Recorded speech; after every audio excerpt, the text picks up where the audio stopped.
But that being said, I think my favorite rap album of the year, and like, okay, I'm not gonna say favorite rap album of the year, but you know, it basically is album per genre, man. All right, if you want to go album per genre, Yes Lod, the No Worries, the Knowledge, and Anderson .Paak collab. Mm-hmm. That is nothing to contribute to this conversation. I mean, that is just an unreal. It's super long. First of all, it's like huge. It's so many tracks, but each track they're short and they're sweet and they're compact. You know, it's hard to have an album that large and then not have something that becomes filler. But it feels like each track, every time some comes on, you're like, oh, I love this one. This one's great. That's one of those albums where just each song has its own little niche. Yeah. And plus Knowledge is his lyrics and his writing is just so good, and he just peppers in these phenomenal lines just out of nowhere. Yeah. It won't even be a big deal in the song or whatever. He'll just slip in some line real quick, and you're just like, that was awesome. That was all my chicks cook grits, man. Like all my chicks cook grits. That is a good one, actually. And roll a spliff at the same damn time. No, Yes Lod is definitely in my top 5, I should say. Yeah, and Paak as well. His vocal, his delivery is amazing. And yeah, I forget if Malibu, that's his debut. I forget if that came out last year or this year, but he's really been picking up a lot because he was actually on the new Tribe album, which also is. Is that on yours? I'm still getting into it. It's a phenomenal record, especially after 18 years of a hiatus. I know, it was good. Yeah, and especially what they had to work with after Phife Dawg's passing, but it was, and it's very current. A lot of people were saying that this was the first protest record in the whatever politics we live in now. But the first protest record? Yeah, because you don't think? As in for the new age of politics, we are now currently since November. Sure. I'm since really November excited of 2016, though. For the music. Yeah, for the I'm music. really excited and because there's gonna be some shit coming. Yeah, there's gonna be some good art. There's gonna be some really good art coming. But Serge, what all right, what other records you into, man? Okay. So let's get into it then. We're gonna go into my top 10, top 5. All right. Okay. Stiff. No, in no particular order. Stiff, White Denim. I love that. I love that record. Like, okay, you look back. You look at White Denim's other stuff. First of all, they got 5 albums spanning back from mid 2000s. Really alternative, really classic, rock. Definitely how you feel about, honestly, how I would feel like if I was, in the 60s, honestly, I would feel this way about. It feels very vintage. Yeah, it's super vintage. And then what they did with Stiff, I mean, directly after Course of Kind of Lemonade, they recorded live, right? They did that whole thing live, and it was they had the track At Night in Dreams is arguably one of the greatest tracks they ever wrote. It's just what you want to hear in a rock, song. It's honestly a ballad. And with Stiff, I mean, obviously it's not a live recording, so it is going to be tighter, but it's just more confident. I mean, the whole music is just so. I mean, they've always had dancey music, even to be picked up by Nintendo. Huh? I know they had. I used that song for a final project. You were in that commercial, actually. I danced in that. No, it was a good commercial. You liked it? Very good commercial. I thought it was fun, man. No one knows what we're talking about, but link in the description. Whatever. I'll do. That's not even online. That means you have to put it's it. Not allowed. Yeah, I have to put it up. It really isn't. You're so right about that. Never mind. But it's good. Take my word for it. And I couldn't do it without White Denim. Also, I have to say, I have to give a shout out to Down in Heaven by Twin Peaks. I really like that album. It doesn't stand out from their other albums, but it has a certain feeling to it. I mean, these guys are young and they've been playing together since they were like kids. So they just know how to play with each other. And each of their principal people and what's so funny? What's so funny, Henry? What are you laughing at? They know how to play with each other.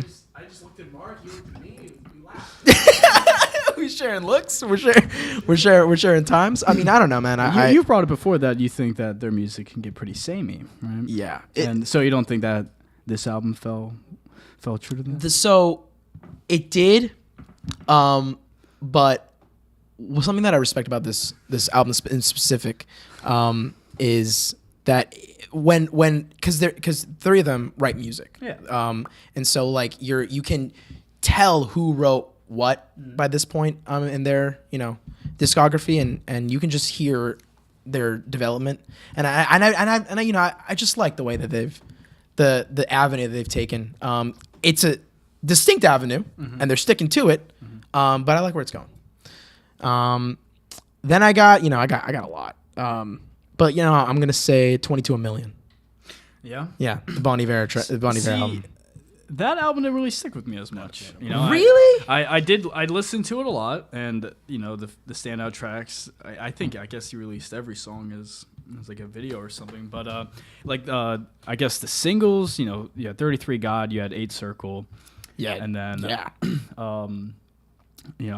Over Soon. Like these are really cool tracks, but for some reason like the whole album just didn't.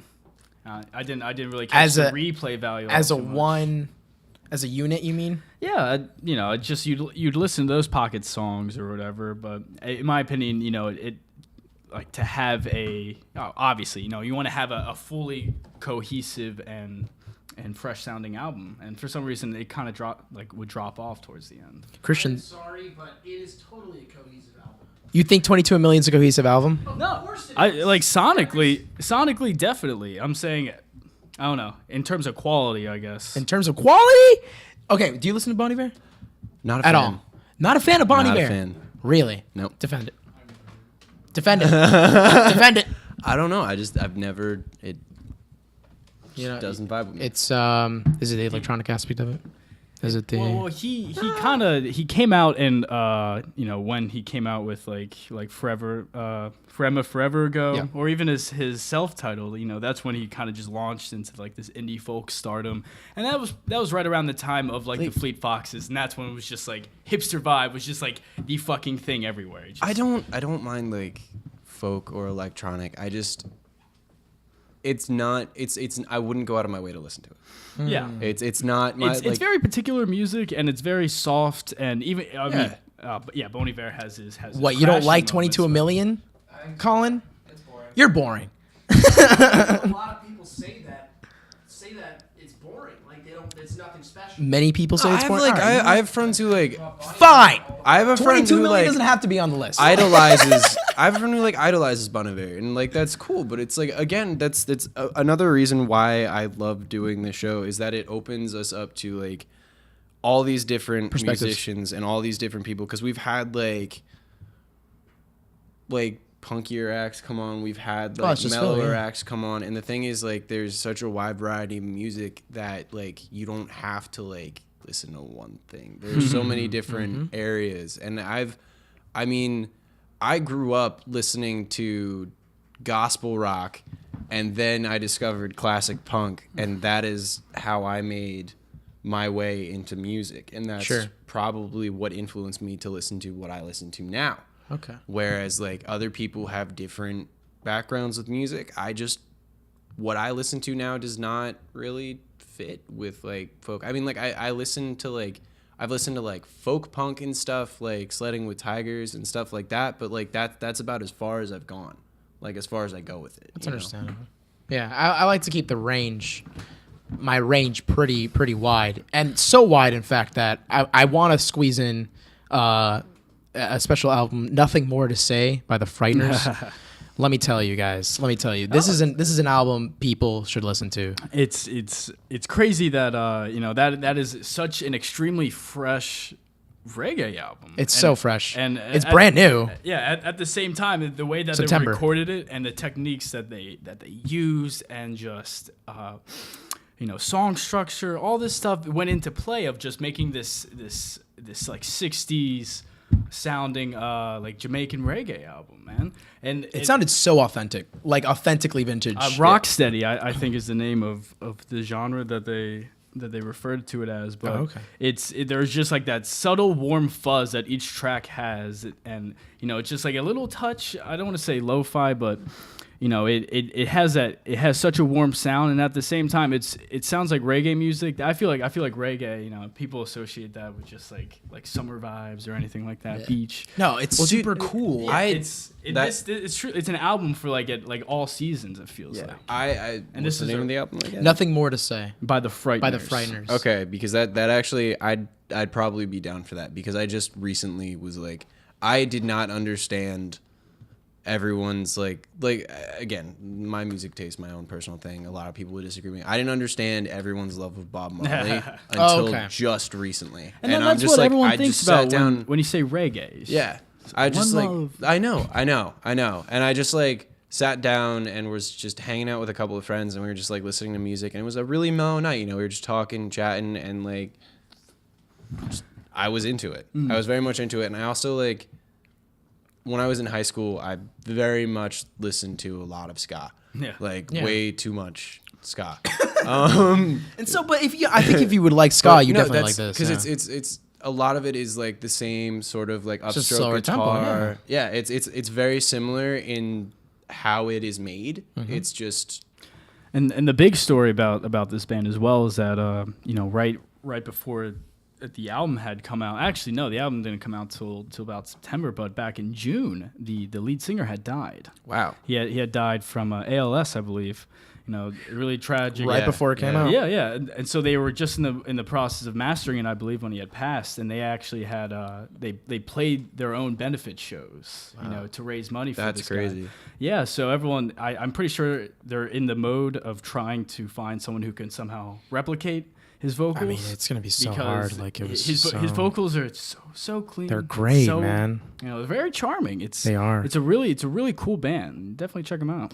And to round off the 5, I'm gonna go with Banshee by the Cave Singers. I can't say I've heard that. You might have. I might have played that for you. The Cave Singers. It's interesting because like this is their second album, and you know, Henry knows this. That album is really folky, almost like country, but it's not. And then Banshee is super alt rock, super. I mean, you can just tell that they're definitely honing their sound in terms of like making it a poppy, just rock record. I liked it a lot. It was definitely like, you know, Christmas night. I definitely liked. I'm blanking on all the tracks, but let me tell you. Strip Mine. Oh, Strip Mine is good. Thank you for that, Henry. Thank you for the assist. I don't thank you. I'd rather watch Serge flail around. Oh, that's why. Thinking of a song name. This guy wants me dead.